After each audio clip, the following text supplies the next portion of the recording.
Shalom, selamat pagi Bapak Ibu dan Saudara yang dikasihi Tuhan. Jumpa kembali di Resapi pada hari ini. Sebelum kita belajar tentang firman Tuhan, mari terlebih dahulu kita mohon pimpinan Tuhan di dalam doa. Bapa kami yang ada di dalam surga, di dalam nama Tuhan Yesus dan pertolongan Roh Kudus, saat ini Tuhan, kami hendak mendengarkan firman-Mu, kami hendak belajar tentang kebenaran firman-Mu. Mari Roh Kudus penuhi kami dengan kuasa-Mu, penuhi kami dengan hikmat makrifat-Mu, sehingga kami bisa mengetahui apa yang menjadi kehendak-Mu di dalam firman-Mu pada hari ini sebagai dasar hidup kami dalam melakukan aktivitas kami hari ini. Amin. Bapak Ibu Saudara yang dikasihi Tuhan, sering sekali di dalam kehidupan kita banyak hal terjadi tanpa kita mengerti, sehingga sering kita bertanya-tanya sesungguhnya bagaimana kehendak Tuhan. Karena itu hari ini kita akan belajar bagaimana mengetahui kehendak Tuhan. Kita akan baca nas yaitu dari Roma 12 ayat yang kedua. Demikian firman Tuhan. Janganlah kamu menjadi serupa dengan dunia ini, tetapi berubahlah oleh pembaharuan budimu, sehingga kamu dapat membedakan manakah kehendak Allah, apa yang baik, yang berkenan kepada Allah, dan yang sempurna. Dari ayat ini kita sangat jelas ada beberapa hal untuk bisa mengetahui kehendak Tuhan. Yang pertama adalah jangan serupa dengan dunia ini. Langkah utama untuk kita bisa mengetahui kehendak Tuhan, diri kita harus berani untuk tidak serupa dengan dunia ini. Berani tampil beda sebagai domba-domba di antara kawanan kambing. Serupa tapi tak sama. Kita telah dibaharui oleh Roh Kudus. Kita telah dipilih dari sekian miliar orang di dunia ini. Kita harus berani untuk tidak menjadi serupa dengan dunia ini, tapi serupa dengan gambarannya, yaitu gambaran Tuhan Yesus Kristus di dalam hidup baru kita yang kita kenakan. Ini langkah yang pertama. Dan yang kedua, Bapak Ibu dan Saudara, kalimat berikutnya adalah berubahlah oleh pembaharuan budimu. Berubah, satu langkah transformasi di dalam diri kita. Dan di sini berubahlah, yang diubah adalah pembaharuan budi. Pembaharuan budi ini menyangkut logika, akal, perasaan, hikmat, dan juga melibatkan satu pengabdian diri atau persembahan diri. Sehingga perubahan budi ini berarti perubahan yang disadari, muncul dari diri sendiri. Sebuah niat yang benar-benar secara sadar mau berubah.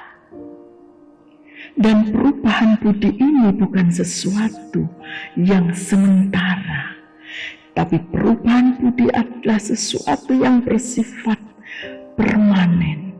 Selamanya transformasi itu dilakukan dalam hidup kita, dalam diri kita.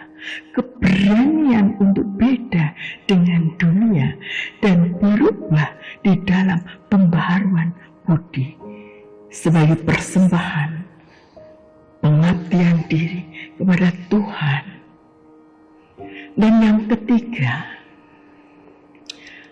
ketika kita berubah dalam pembaharuan budi, kita akan dapat membedakan manakah kehendak Allah.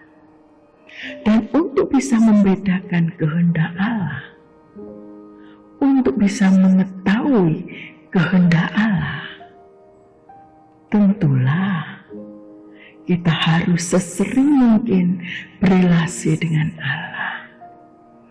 Ketika saya ingin mengetahui kehendak seseorang, tapi saya tanpa kenal dengan dia, tanpa berelasi, hal itu adalah satu kemustahilan, satu keniscayaan. Apalagi dengan Allah yang bersifat roh. Sehingga langkah ketiga, kita harus selalu sesering mungkin chatting dengan Allah. Berapa banyak di dalam satu hari kita menggunakan gadget kita, menggunakan media sosial kita untuk berelasi dengan teman-teman kita. Namun berapa waktu telah kita sediakan untuk datang kepada Tuhan, untuk dekat dengan Dia, untuk ngobrol layaknya dengan saudara, untuk ngobrol layaknya di dalam keluarga antara istri dan suami, suami dengan istri, orang tua dengan anak, dan anak dengan orang tua dengan begitu dekat. Inilah yang dibutuhkan. Bagaimana kita mengetahui kehendak Allah apabila kita benar-benar dekat dengan Allah. Dan ketika kita terus-menerus berelasi dengan Allah dengan dekat, maka ada kasih yang berkembang. Kasih kepada Allah itu akan semakin hidup, akan semakin terasa, akan semakin dalam di dalam sanubari kita. Dan itu membuahkan satu kerinduan dan akhirnya menjadikan satu kebutuhan untuk datang kepada Tuhan, kebutuhan untuk berdialog dengan Tuhan, kebutuhan untuk semakin bisa mengenal kehendak Tuhan. Dan dalam relasi itulah Bapak Ibu Saudara, maka pembaharuan budi terjadi dan berlangsung. Pembaharuan budi itu terproses, transformasi itu berubah dari sedikit ke sedikit. Akhirnya bisa secara universal kita mampu untuk merasakan pembaharuan hidup. Tatkala kita mau datang kepada Tuhan untuk selalu berdialog secara dekat. Yang keempat, bagaimana mungkin saya adalah roh? Kita adalah manusia biasa, roh kita kecil, bisa menjangkau roh Tuhan yang besar. Kita meski perlu selalu menyegarkan ingatan kita bahwa Pentakosta ada dalam hidup kita. Proses Pentakosta terjadi dan kita alami bagi orang-orang yang percaya kepada Tuhan Yesus. Tuhan Yesus yang telah bangkit, naik ke surga, dan Dia menjanjikan akan datang kembali berupa Roh Kudus. Kenapa Roh Kudus, Bapak Ibu Saudara? Supaya bisa tinggal diam bersama dengan kita di dalam roh kita yang kecil, untuk bisa membawa kita selalu belajar tentang kasih, untuk selalu memampukan kita mengenal Allah, untuk kita mendapatkan berbagai karunia yang menuntun di dalam pembaruan kehidupan ini. Roh Kudus yang akan memampukan kita untuk mengenal bahasa roh Allah, bahasa roh Tuhan Yesus, sehingga kita mampu mengenal juga apa yang menjadi kehendaknya. Jadi yang utama, mari kita selalu menghidupi Roh Kudus dalam diri kita, dalam roh kita. Peristiwa Pentakosta jangan hanya sekadar royo unduh-unduh yang kita memberikan persembahan, kita melakukan ibadah khusus.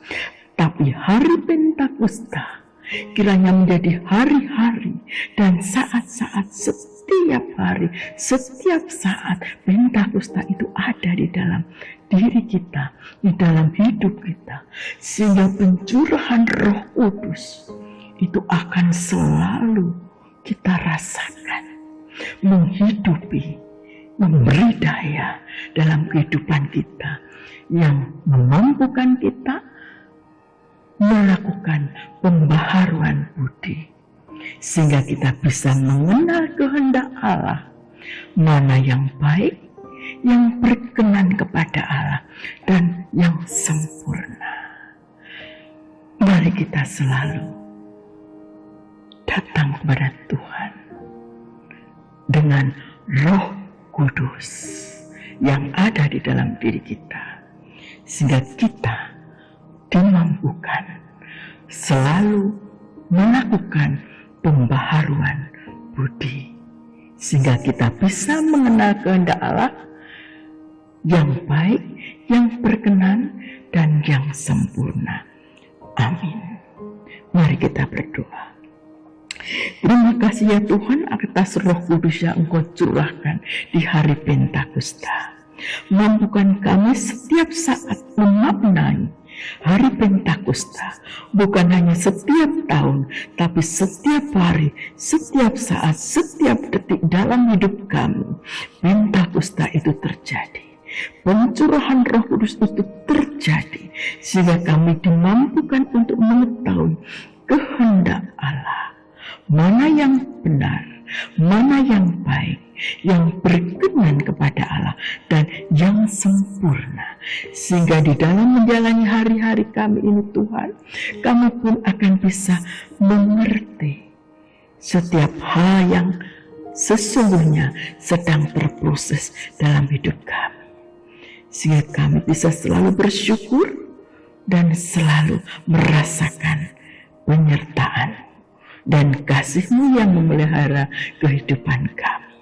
Dalam nama Tuhan Yesus, mari Roh Kudus hidupi terus roh kami dengan Roh-Mu yang kudus. Amin.